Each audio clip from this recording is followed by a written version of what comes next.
El Barça no pudo retener la que era la gran ilusión del barcelonismo, ¿no? Continuar con el mejor futbolista del planeta. Gracias. Bien. Ya he hablado muchísimo de este tema. Yo diría dos cosas. Una, la primera, yo sé que mucha gente se piensa que cuando nosotros entramos a mediados de marzo... Kaigat ulang coba-coba. Ya, teman-teman, sesuai dengan judul, Barcelona bangkrut, bobrok, rusak, kacau balau, amburadul. Kata-kata apalah itu yang berkaitan tentang hal tersebut. Ya, akhirnya Barcelona mengumumkan hasil audit yang telah dilakukan beberapa bulan terakhir. Di situ dibahas juga tentang Lionel Messi, tentang 3-4 pemain yang digaji ataupun dibeli oleh FC Barcelona sama dengan membiayai klub-klub besar di Eropa. Gila nggak tuh? Gila, pasti gila. Dan selanjutnya ada pertanyaan nih, karena banyak juga ya yang akhir-akhir ini isu yang menyebutkan ada investor Qatar ataupun rumor-rumor yang berkaitan tentang orang kaya yang bakal membeli FC Barcelona. Di sini juga bakalan dijawab. Oke, sebenarnya banyak poin-poinnya, tapi poin-poin penting aja yang kita bahas terkait tentang durasi. Kita masuk ke poin pertama. Dificultat per pagar les nòmines.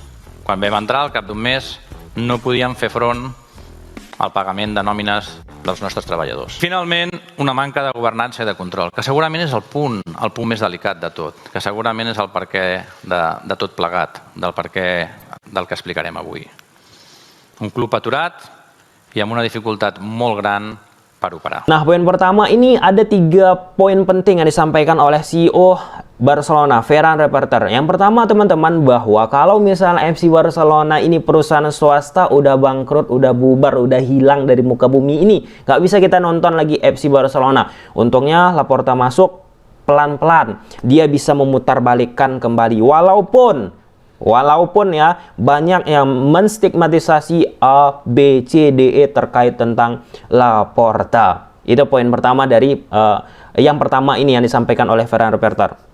Yang kedua, bahwa kurang adanya kontrol internal yang dilakukan oleh Bartomeu CS, termasuk juga Rosell terhadap FC Barcelona. Gimana kita mau menjalankan Barcelona yang besar dari sisi fans juga, keuangan dan lain sebagainya tanpa ada kontrol internal. Jalan gitu aja, kayak jalan tol, jalan tol mulus kan, tanpa ada hambatan ya, kayak gitulah kebijakan pun dilakukan tanpa ada kontrol internal. Dan poin ketiga, teman-teman, ini sangat sedih ya, sangat sedih kita dengar bahwa pada bulan April Barcelona tidak dapat terus beroperasi karena tidak ada uang tunai. Gila nggak tuh? Sekelas FC Barcelona yang merupakan salah satu beberapa tahun pernah kita dengar menjadi tim penghasil uang yang paling banyak, bulan April tidak memiliki uang tunai. Ujung-ujungnya apalagi utang. Dan itu sungguh tragis. Itu poin penting dari klip ini saja dulu.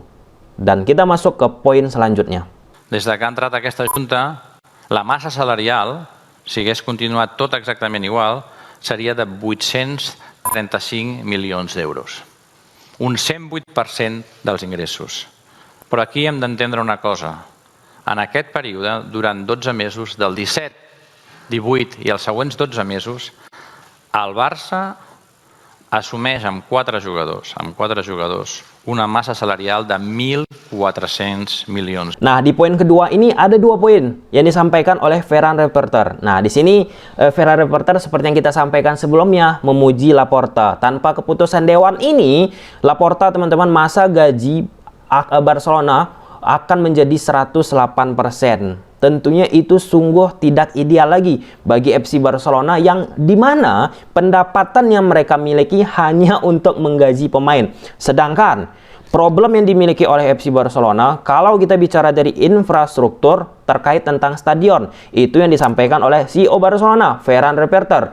Ada ratusan sampai 400-an titik diakumulasikan, ada 600 titik kalau nggak salah, mengalami kerusakan. Dan viral baru-baru ini, teman-teman, 2 ataupun 3 hari yang lalu ya, Camp Nou mengalami kebocoran dari sisi atap ya, atap lah kurang lebih ya. Dan banyak lah kalau teman-teman saksikan ke Camp Nou ataupun teman-teman udah pernah ke Camp Nou sekarang ini khususnya, kursinya juga ya gimana ya, kursi tempat duduknya aja ya nggak segar lah kita untuk melihatnya, kusam, bahkan udah terkopek-kopek gitu, terkopek-kopek bahasanya, udah terkelupas cat dari kursinya itu. Di samping banyak lagi problem terkait tentang stadion FC Barcelona.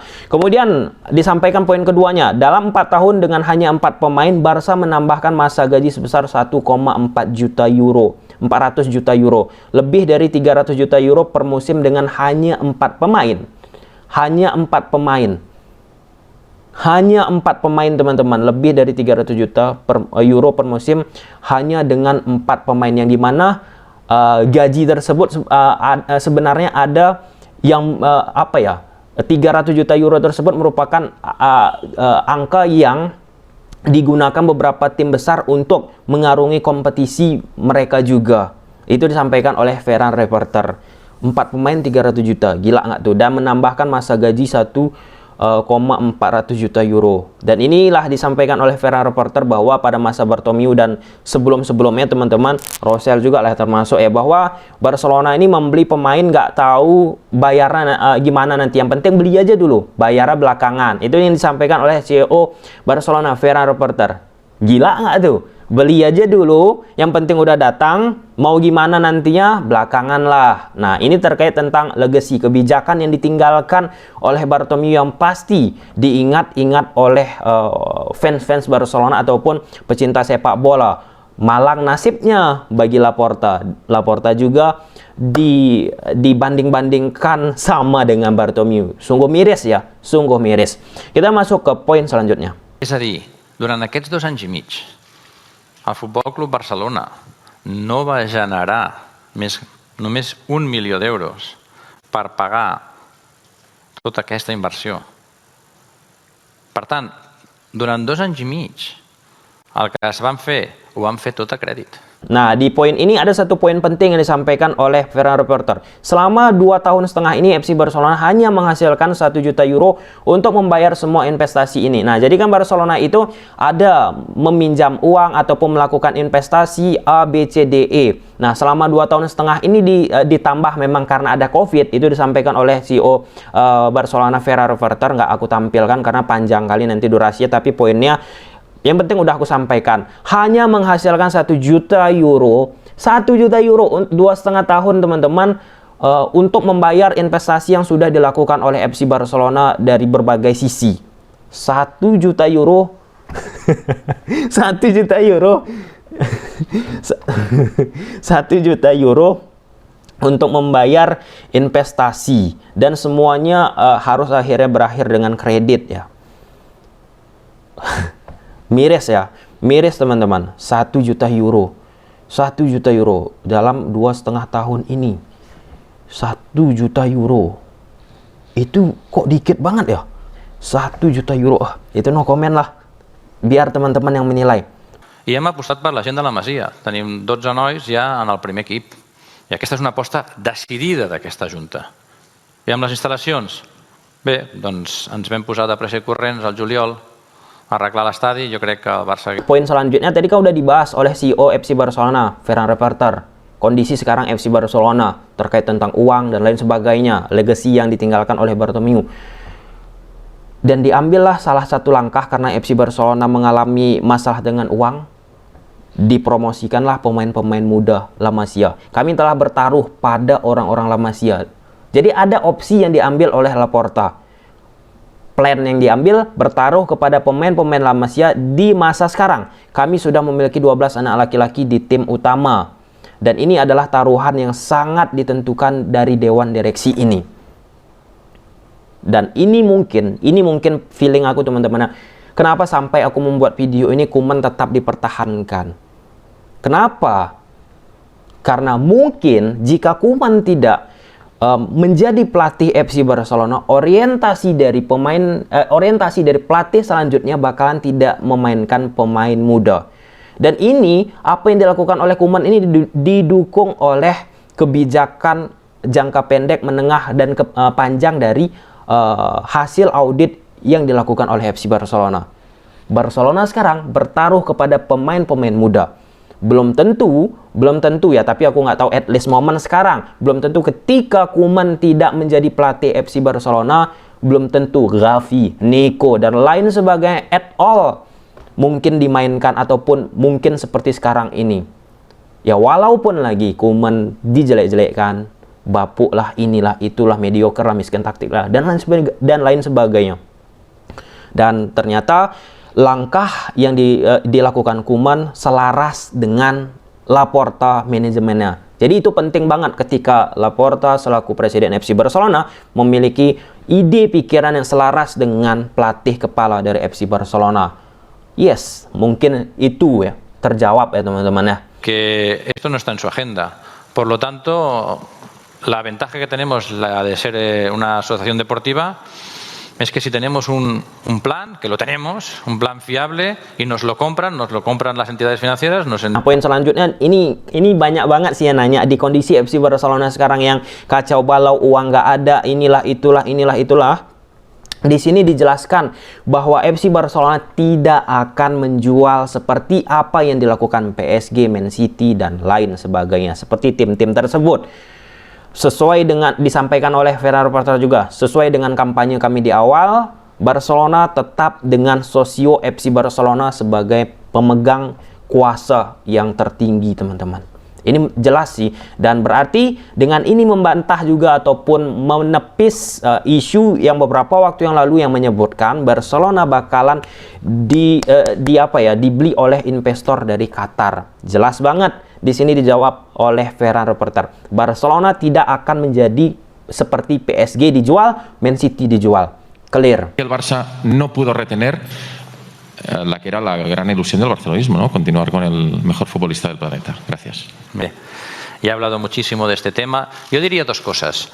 Una, la primera, yo sé que mucha gente se piensa que cuando nosotros entramos a mediados de marzo, nosotros ya conocemos la realidad, ¿no? De hecho, mucha gente dice, pues esto ya lo sabíais. No, no lo sabíamos. No lo sabíamos. Es decir, todo el tema de los salarios crecientes es un tema que hemos ido aprendiendo mes a mes. La due diligence acaba a finales de julio. Nah, ini poin terakhir yang mungkin sekali lagi teman-teman, walaupun ini dijawab oleh CEO FC Barcelona, Ferran Reporter, aku yakin suatu saat lagi mega transfer, transfer besar Messi ke PSG ini bakalan terungkap 5, 10, 15, 20 tahun ataupun lebih nantinya. Karena apa yang disampaikan oleh Ferran Reporter ini formalitas ada juga, tapi sekaligus menepis ya pernyataan orang-orang yang menyebutkan seharusnya kalau Laporta langsung masuk menjadi presiden Barcelona bisa langsung mengambil keputusan. Di sini dijawab, saya tidak akan berbicara secara mendalam tentang masalah ini. Banyak orang berpikir bahwa ketika kami tiba di bulan Maret, kami sudah mengetahui kenyataannya. Nah, di situ dijawabkan dan dilanjutkan, sebenarnya kami tidak tahu apa-apa. Informasi diterima hari demi hari. Ini cukup realistis lah, kita masuk menjadi presiden baru teman-teman, pimpinan baru. Kemudian sebentar teman-teman, audio ya. Kemudian kan perlu audit, perlu dilihat kembali bagaimana situasi di dalam. Nggak ujuk-ujuk masuk langsung tahu semua. Dan ini disampaikan oleh Ferran Reporter. Itu perlu proses hari demi hari. Seperti apa yang dilakukan FC Barcelona terkait tentang audit ini. Ya, kalau masalah Messi ini memang masih debatable ya. Seperti yang aku sampaikan di awal tadi, 5, 10, 15, 20 tahun lagi pasti bakalan terungkap. Dan Ferran Reporter juga, ya jawabannya masih begitu ya. Oke lah. Dari beberapa poin tersebut, bagaimana menurut teman-teman? Komen aja di bawah. Barcelona seperti inilah kenyataannya. Bye.